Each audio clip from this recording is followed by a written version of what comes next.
여러분 안녕하십니까? 누리 PD 김준입니다. 자, 한동훈 대표가 어제 드디어 대통령을 만났습니다. 1대1 단독 면담, 독대라 그러죠. 그것은 아니고 거기에 이제 일종의 정인처럼 그 비서실장 정진석 비서실장이 이제 그렇게 배석을 했죠. 정진석 이제 실장 같은 경우는 발언을 이제 하지 않고 지켜봤다라고 이제 볼 수 있겠죠.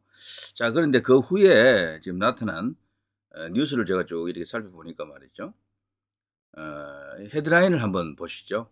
한겨레 영상 윤 대통령 한동훈 대표 80여 분 회동 마쳐 정진석 배석. 윤 대통령 한동훈과 81분간 면담. 한 대표 요구 전부 거부한 듯. 연합뉴스TV 민주당 불통의 면담. 한동훈 대표 결단할 시간. 자, 무엇을 결단하라는 이야기입니까? 결국은요, 국회 이제 김건희 여사 특검 같은 이런 민주당이 이제 입안하고 있는, 발의하고 있는 그 악법들이죠. 사실 어떻게 보면. 그거 저는 사실 악법이라고 생각합니다. 대부분. 자, 거기에 동의하라는 얘기입니다. 거기에. 그래서 대통령이 거부권을 행사하더라도 국회에서 200석 이상 숫자를 만들어서 그냥 대통령을 죽이자. 이 이야기죠. 이제 그걸 통해서 저들이 노리는 건 딴 거 없습니다. 대통령을 끌어내리려고 하는 거죠. 탄핵을 해서라도 혹은 탄핵이 어렵다면은 조기 하야를 압박해서라도 좌우지간 대통령을 끌어내리고 대통령 선거를 정상적으로 이제 이렇게 치러지는 게 아니고 훨씬 앞당겨서 1년 안에 대통령 선거를 하자 이런 식입니다. 그걸 저들이 노리고 있는 거예요. 그게 어쨌거나 지금 한동훈 대표가 이런 식으로 가게 되면은 야당하고 뭐 완전히 그냥 코드가 딱 맞게 되는 겁니다. 그걸 잘 알아야 됩니다. 지금 여권 지지자들이 그렇게까지 생각하는 사람이 많지 않아서 그렇지 이런 상태가 지속이 되면요. 한동훈 지금 스탠스가 이재명 가는 것하고 똑같은데 저거 이재명 도와주는 건데 이재명 대통령 만들어주는 건데 이렇게 된다고요. 이런 식으로 조기 대선이 열리게 되면은 지금 여당이 지금 이길 수 있습니까? 최근에 그 지지율 보십시오. 엄청난 차이가 나는데. 자, 이제 그렇기 때문에요. 지금은 돌이 없습니다. 대통령을 이렇게 지켜야 됩니다. 한동훈 대표 본인도 그 당대표 할 때 대통령 지킨다고 하지 않았던가요? 지금 나오고 있는 행동은 그때 그 발언하고 완전히 지금 배치가 되는 것이다. 물론 이유가 있어요. 용산 대통령실에서 한동훈 대표를 인정하지 않고 받아들이지 않기 때문에 할 수 없이 이렇게 나간다라고 하잖아요. 근데 그걸 푸는 방식이 이런 식이면 못 풀어요. 대통령을 20년 가까이 이제 곁에서 지켜봤다면은 그 성정을 알 텐데 스타일을 꺾일 사람이 아니에요. 지금 보면 모릅니까? 윤석열 대통령은 그야말로 무소의 뿌리입니다. 제가 볼 때 뚝심 그 자체입니다. 의석만 한 150석, 151석 이 정도 갖다 줬으면은 그야말로 못할 게 없었을 것 같아요. 파기력, 추진력, 돌파력 이런 것은 다 갖고 있는데 딱 없는 게 지금 의석이 없네요. 의석이. 그래 한동훈 대표가 그나마도 용산의 마음을 이제 이렇게 얻으려고 하면요. 제 관점에서는 뭐 확고합니다. 야당을 때려야 돼요. 야당을. 이재명을 공격해야 되고요. 그리고 김혜경 특검을 이야기해야 되고 김정숙 특검을 이야기해야 돼요. 문재인 특검을 이야기해야 되고 문재인도 수사해야 되잖아요. 그것도 특검을 통해서 밝혀야 돼 사실은. 이런 거를 이야기하게 되면 용산이 흐뭇해야 할 가능성이 큰데 그 반대를 하잖아요. 전부 다 반대로. 야당 공격은 전혀 안 해. 이 보면은. 자, 이렇게 하면은요, 여당 안에서도 한동훈 대표에 대한 생각을 이렇게 거둘 수밖에 없어요. 원래 뽑아줄 때는 야당하고 잘 싸운다고 해서 뽑아줬단 말이에요, 전부. 근데 지금 야당하고 싸우는 게 아니고 대통령하고만 싸우잖아요. 결과적으로. 이유는 있어요, 싸우는 이유. 저는 그걸 압니다. 근데 그거는 작은 이유야. 큰 이유로 보게 되면 이렇게 가게 되면 이재명에게 모든 걸 다 갖다 바치는 거예요, 그냥. 한동훈까지도 이재명 도움비가 된 거야, 지금. 어쨌거나. 자, 한동훈 표정 묻자 해가 졌어. 이어진 기자들의 탄성 뭐 쭉쭉 나옵니다. 자, 한동훈 명태균 살라미 식으로 던져 당무 감사 통해 조치하겠다. 자, 좋습니다. 좋은데 이런 걸 하려고 해도 말이죠. 야당도 같이 공격을 하면서 해야 돼요. 그러니까 이렇게 되면 영락없이 이준석 된다고요. 이준석하고 사람만 다르고 스타일만 조금 다르다 뿐이지 행위는 똑같은 거야. 행위는. 그렇다고 이 한동훈 대표가 말이죠. 과거에 이회창이라든가 김영삼처럼 박근혜 대통령처럼 그 대표 시절에 막강한 파워가 있느냐. 그거 없잖아요. 그 파워도. 그 세 사람은요. 지지율이 확고부동했어요. 한동훈 대표는 지지율도 지금 확고부동하지 못하잖아요. 이재명의 반도 안 되는데. 근데 그 세 사람은 그 김영삼, 이회창, 그 박근혜 이 세 사람은 대통령 되기 전에 지지율이 1위였다니까요. 지지율이 계속해서 여야 통틀어서. 그리고 당을 완전히 장악하고 있었고, 뭐 그때 당시 김영삼 계 하면 뭐 100명 가까이 이제 모여 있었고, 이회창 계는 100명도 넘었고, 박근혜 계도 100명 가까이 됐었어요. 한동훈 대표는 뭐 있습니까? 지지율 안 되잖아요. 그리고 뭐 한동훈 계라고 뭐 굳이 말한다면 그 몇 명이 있어요. 그리고 당에 이제 주력들이 움직이지 않잖아요. 한동훈 쪽으로. 그러니까 그 세 사람과 완전히 다른데 지금 만일에 주변에서 한동훈 들어 들이받아야 된다. 들이받을 수도 있어요. 저는 감당할 수 있으면 들이받아요. 저도 그렇게 건의할 겁니다. 근데 감당 안 돼. 지금 이렇게 하면은 한동훈 본인도 감당이 안 되지만 이재명을 감당을 못해요. 이렇게 하면은 이재명한테 다 간다니까요. 모든 수혜자가 이재명이 되는 거야. 이렇게 하면은 한동훈 대표가 이재명을 잡을 수 있을 때만 이게 가능한 전략입니다.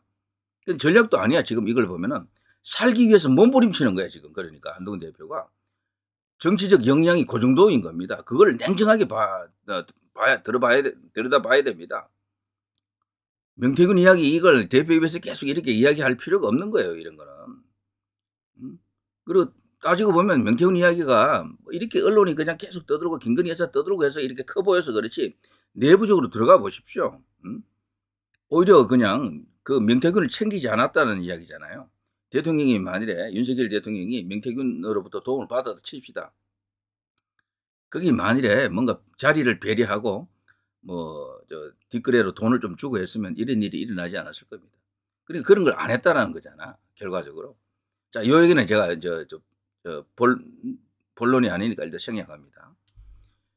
자, 대통령을 향한 공격만 하고 있다. 한동훈 대표가. 일단 이렇게 비추어집니다. 네, 사람들 보기에는요. 당 차원에 이렇게 조사하는 것도 좋고 다 좋지만 이거는 당 안에서 이 동의를 얻지 못해요. 전체적인 동의를 못 얻습니다. 이렇게 하면은. 계속 입지만 좁아져요. 입지만. 한동훈 대표 본인의. 이번에 대통령을 안 만나는 게 나았어요. 차라리. 제가 볼 때는. 안 만나는 게. 만났기 때문에 오히려 부담만 더 커졌고, 뭐 성과도 없고, 한동훈 대표의 역량만 그냥, 한계만 그냥 다 드러냈다라고 봐야 될 겁니다. 자, 그런데도 불구하고 또 이재명하고는 또 만난다 그러잖아요. 이것 또한 용산이 볼 때는 심히 이제 불쾌할 겁니다. 이 원래 대표회담이라는 것도 성과 없이 이렇게 자꾸 만나는 게 아니에요. 지난번 대표회담이 10수년 만에 처음으로 열린 대표회담이라 그러는데 거기서 얻은 게 뭐가 있어요, 그러면 도대체. 근데 거기서 지금 의심받고 있는 게 지금 한동훈 비판자들은 그렇게 말합니다. 그때 둘이 뭔가 합의한 게 있다. 약속한 게 있다. 그래, 둘이 힘을 합쳐서 용산을 죽이자. 이걸 합의했다. 지금 그렇게 말도 안 되는 이야기지만 그걸 지금 유포시키고 있는 사람들이 있어요. 근데 의외로 그게 또 먹히고 있고. 이렇게 되면요. 한동훈은 이재명에게 조종당하는 그런 상황이나 마찬가지입니다. 본인은 아니지만 결과가 그렇게 되는 거예요. 결과가. 이재명 한동훈 대통령 설득해라. 국정기조 전환 끌어내야 된다. 뭐 이런 이야기가 뭐겠습니까? 대통령 탄핵하자. 아니면은 특검을 공조해서 그냥 밀어붙이자. 이거 아닙니까? 이재명 독대면 어떻고 면담이면 어떤 한동훈 대통령 잘 설득하라고 하고 자꾸 이렇게 충동질을 하는 겁니다. 야당의 입장이 지금 한동훈 대표를 통해서 지금 투영되고 있다 해도 과언이 아니죠. 여기 이런 거 보면 한동훈 김건희 의혹 강제조사 못하는 특별감찰관 내놔. 뭐 이런 이야기까지 한 것 같은데 근데 전모가 지금 드러나 있지 않습니다. 그런데 끝나고 나서요. 원래는 한동훈 대표가 직접 뭐 이렇게 이 회담을 브리핑하거나 아니면 누군가 당에서 뭐 누군가 나서서 이렇게 이 기자회견 같은 걸 하려고 했던 것 같은데 이걸 다 취소했잖아요. 할 만한 거리가 없다는 이유도 있지만 저는 개인적으로 한동훈 대표가 충격을 받았다라고 생각합니다. 바로 집으로 갔다 그러죠. 그 대통령의 그 스타일, 성격을 그렇게 오랫동안 같이 있었지만 몰랐을 겁니다. 100% 아는 건 아니에요. 몰랐던 부분이 좀 있었을 겁니다. 그 부분이 대통령이 각 잡고 한동훈 대표를 만나서 뭔가 이렇게 이야기를 이렇게 주고받았다라고 생각합니다. 저는 한동훈 대표가 윤 대통령 앞에서 비로소 무서운 얼굴을 처음 봤다라고 생각합니다. 그 사진에서도 다 나와 있더군요. 독대 호소하다 끝날 듯 이렇게 돼 있죠. 이준석 윤한 면담, 한동훈 독대 호소하다 끝날 듯. 자, 독대 이런 거 하지 마십시오. 하게 되면 오히려 더 불리해져요. 특별히 관계가 좋지 않은 상태에서 대통령을 이길 수 있는 힘도 없고, 그래도 이재명을 감당할 수 있는 힘도 없는 상태에서 이렇게 하면은 본인만 소멸됩니다. 계속해서 쪼그라들어요. 지금 사람들이 이 보수 지지자들이 윤 대통령, 한동훈을 동시에 지지하는 사람들이 많아서 그렇지, 이 사람들도 하나하나 이제 알아간다니까요. 알게 되면 결국은 정권을 선택합니다. 한동훈을 선택하는 게 아니라니까. 지금 한동훈 비판하는 사람들도 말이죠. 처음에 전부 한동훈 지지자들이에요. 전부 다. 법무부 장관 시절에 한동훈 싫어했던 사람이 있습니까? 유튜브 기준으로도 한동훈 대표 지금 뭐 이렇게 까는 사람들 있잖아요.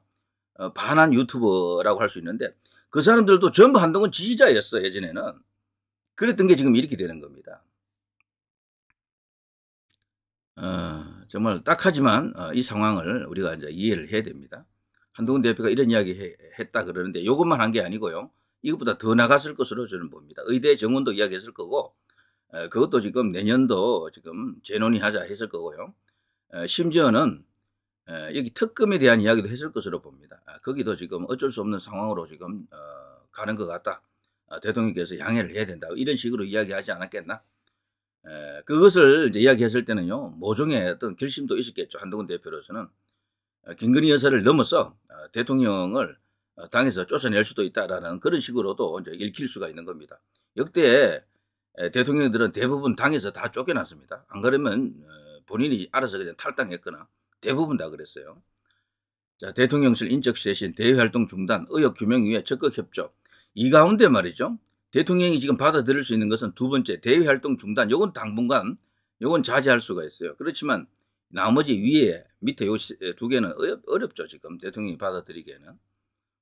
자, 이날 그 회동을 전하는 뉴스들이 너무도 많이 나오는데, 김건희 여사 이슈를 이렇게 풀기에는 우리 정치권의 힘으로 이걸 해결하기는 어렵습니다. 대통령을 설득을 할 수가 없다라고 생각이 돼요. 대통령을. 자, 산책 면담을 했다 그러는데 이런 것들이 사진에 이제 다 나와 있죠. 사진을 보게 되면요, 저는 와, 이거 상당히 충격받았습니다. 충격. 예전에 이재명하고 만났을 때는 이런 자리가 아니었잖아요. 거기는 누가 봐도 저거 대통령실이다라는 분위기를 알 수 있는 그런 장소였거든. 배경도 그랬고 말이죠. 그리고 여기 이런 식의 여기는 뭐 식사하는 뭐 그런 어떤 테이블 느낌도 드는데 식사하는 자리는 아니죠. 그렇지만 그런 자리, 임시로 무슨 창구 같은 데서 하는 듯한 느낌이 들잖아요, 이거. 근데 이재명이 갔을 때는 그게 아니었거든. 딱 이렇게 화려한 어떤 그 테이블에 뒤에 뭐 완전 대통령실임을 알 수 있는 그런 분위기였었는데, 한동훈 대표가 맞는 자리부터도 벌써 저는 대통령실에서 뭔가 결심을 했다라고 생각합니다. 이런 자리 자체도 좀 맞지 않다라고 보거든요. 그리고 표정들 보십시오. 이 찍힌 사진들, 대통령의 이런 얼굴, 그야말로 무슨 단판 짓는 같은 그런 느낌도 들지 않습니까? 저는 이 무서운 얼굴이라고 보는데요. 한동훈 대표는 윤 대통령에게 이런 얼굴을 글쎄요, 검사 시절에는 거의 못 봤을 겁니다. 다른 검사들에게는 윤 대통령이 이런 식으로 이렇게 무섭게 행동했을 수는 있지만 한동훈 대표에게는 눈에 넣어도 안 아플 뭐 후배 어쩌고 이제 했잖아요. 그걸 보더라도 이런 표정은 짓지 않았을 것이다. 한동훈 대표도 이날 상당히 놀랐을 겁니다. 이거. 상대가 대통령이라서 그래요. 또 그리고 자기가 한때 무엇이든 선배이기도 하고요. 윤 대통령이 얼마나 이게 검사 시절에 그 대단한 어떤 그런 용력이랄까 이런 걸 갖고 있는가 하면 이성윤 지금 현재 국회의원이 됐죠. 그런 말 했었죠. 수 들리면 그냥 뭐 그냥 쌍말을 막 한다 그랬죠. 그러면서 전화로 걸어와가지고 뭐 눈가리를 그냥 뽑아버릴까 이런 말도 했다 그러잖아요. 그러면서 자기가 그냥 충격 먹었다고 그러더군요. 그 정도로 쌍남자 기질이 있습니다. 이분이. 그런 윤 대통령이 이날은 말이죠. 제가 볼 때는 서로 이렇게 말을 존대하지 않았을까 싶습니다. 정색하고 한동훈을 대했다. 자, 이런 식으로 이제 이렇게 보면 뭐 사이가 좋은 듯 합니다만 내용은 우리가 알 수가 없겠죠. 어떤 이야기를 했는지.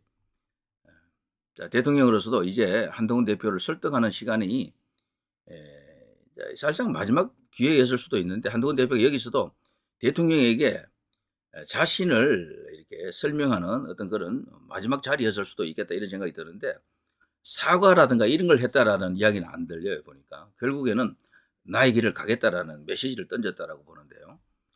거기에 대해서 윤 대통령이 한동훈 대표를 어떤 식으로 이제 받아들일 것인지 요거는 좀 하루 이틀만 보면 바로 또 답 나오고요. 벌써 답 나왔죠. 용산에서는 벌써 불쾌해하고 있다라고 벌써 뉴스가 나오더라고요. 그리고 전부 다 거부했다라고 알려져 있죠. 자, 이런 식으로.